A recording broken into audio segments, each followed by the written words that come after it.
Hi hello నమస్తే. నేను మీ తులసి సూరిశెట్టి. ఈరోజు నేను చెప్పబోయే టాపిక్ యాంకిలోజింగ్ స్పాండిలైటిస్ అనే ప్రాబ్లం గురించండి. దీని గురించి మనం ప్రతి ఒక్కరు తెలుసుకోవాల్సింది. ఎందుకంటే ఇది ప్రస్తుతం చాప కింద నీరులా విస్తరిస్తూ చాలామంది దీని బారిన పడి బాధపడుతున్నారు. కాబట్టి దీని గురించి ముందుగా తెలుసుకొని అవేర్‌నెస్ ఉండడం చాలా మంచిదండి. అయితే ఈ వీడియో అందరికీ కాదు. ఇటువంటి లక్షణాలు, ప్రాబ్లమ్ ఎవరెవరికైతే ఉందో వారి కోసం మాత్రమే. ఎవరెవరైతే దీని గురించి డీటెయిల్‌గా తెలుసుకోవాలనుకుంటున్నారో వారు నాకు కామెంట్ సెక్షన్‌లో మీ ప్రాబ్లమ్ తాలూకా లక్షణాలు, తర్వాత మీ ఇబ్బందుల గురించి చెప్తే నేను 20 ఇయర్స్‌గా నేను ఈ ప్రాబ్లమ్‌తో సఫర్ అవుతున్నాను కాబట్టి నాకు తెలిసింది ఈ జర్నీలో నేను పడ్డ ఇబ్బందులు, తర్వాత నేను పాటించిన రెమెడీలు అవన్నీ మీకు తెలియజేస్తాను.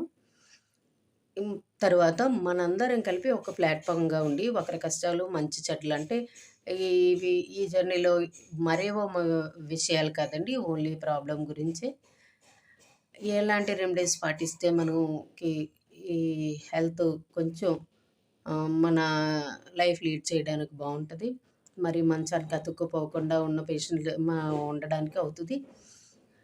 ఏ అవేర్‌నెస్ లేకుండా, ప్రాబ్లమ్ అది అనేది తెలియకుండా, ప్రాబ్లమ్ బయటపడకుండా, only pains, only fever, only pains అని చెప్పేసి ప్రాబ్లమ్ ఫలానాదని గెస్ చేయలేక మంచానికి అతుక్కుపోయి, వ్యాధి ముదిరిపోయి మంచానికి అతుక్కుపోయి, చాలా లక్షలు ఖర్చు పెట్టి మెడిసిన్ అందక చాలా దయనీయమైన పరిస్థితుల్లో ఉన్న వాళ్ళని చాలామందిని నేను ఆల్మోస్ట్ సేవ్ చేయగలిగాననే చెప్పాలి. ఎందుకంటే నేను వాళ్ళని కనుక్కొని ఐడియల్‌గా లక్షణాలను గెస్ చేసి ఇమ్మీడియేట్‌గా రొమటాలజీ డాక్టర్ గారికి అడ్రస్ పెట్టి చూపించి, పంపించి చేయడం జరిగింది. నేను అలా ఒక 7, 8 మందిని నేనైతే ఇబ్బంది నుంచి గట్టెక్కించగలిగానని చెప్పగలను. రక్షించానని అయితే చెప్పను కానండి. ఇబ్బంది నుంచి వాళ్ళ పనులు వాళ్ళు చేసుకునే దానికి అవకాశం వచ్చేలాగా నేను అయితే ప్రయత్నించాను. మనందరివి కూడా దీని మీద కొంత అవేర్‌నెస్ కలిగి ఉండడం చాలా మంచిది. కాబట్టి ఎవరెవరైతే ఈ వీడియో కావాలనుకుంటున్నారో వారు నా కామెంట్ సెక్షన్‌లో నాకు అడగండి. మీ క్వెషన్స్ అడగండి. మీకు ఏదైనా ప్రాబ్లమ్ ఉంటే. ఎర్లీ మార్నింగ్ బాడీ చాలా రోజుల నుంచి స్టిఫ్‌నెస్‌గా ఉంటుందా? 1 ఆర్ 2 అవర్స్ పోయే వరకు కూడా మీరు అటు ఇటు వాకింగ్ గానీ, పనులు గానీ చేసుకునే వరకు బాడీ పెయిన్స్‌గా ఉంటుందా? ఎప్పటికప్పుడు ఫీవర్ వస్తున్నట్టుగా ఫీలింగ్‌గా ఉంటుందా? ఏవండీ? ఇలా మరికొన్ని లక్షణాలున్నాయి. 2 మోకాళ్ళు గానీ, ఒక మోకాలు గానీ అరిగిపోతున్నట్టు గానీ, పెయిన్‌గా గానీ ఎనీ టైమ్ ఉంటుందా? ఉంటే కావచ్చు. యాంకిలోజింగ్ స్పాండిలైటిస్‌కి దగ్గరగా ఉండే లక్షణాలివి. మరికొన్ని ఉన్నాయి. ఇవన్నీ డాక్టర్లు కూడా చెప్తారు కదా అని మీరు అనుకోవచ్చు. ఖచ్చితంగా చెప్తారు. డాక్టర్లే చెప్పాలి. కానీ డాక్టర్ల దగ్గరికి ఎళ్ళే వరకు మనకెవరు చెప్తారు? ఏవండీ? డాక్టర్ల దగ్గరికి ఎళ్ళే వరకు మనకెవరు చెప్తారు? మనకు తెలియదు కదా! ఈ లక్షణాలు ప్రతి దాంట్లోనూ ఉంటాయి. మనకి ఫీవర్ వచ్చినప్పుడు బాడీ పెయిన్స్ ఉంటాయి. అలా అనుకోని ఊరుకుంటాం. మనకు లెగ్ పెయిన్ వస్తుంది కాబట్టి ఫీవర్ వస్తుంది. అలానూ అనుకుంటాం.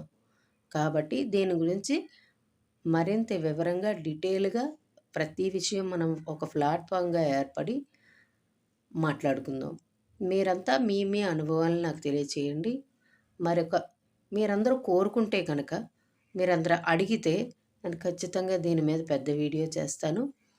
చేసి దీని గురించి మనం అందరూ చర్చించుకొని ప్లాట్‌ఫార్మ్‌గా ఏర్పడి మనం దీని నుంచి ఎలా ఇబ్బందుల నుంచి బయటపడాలి. నేనైతే ఈ 20 సంవత్సరాల నుంచి ఎలా బయటపడ్డాను. నాకు ఈ ప్రాబ్లమ్ 2016లోను 15, 16లో బయటపడింది. ఏవండీ?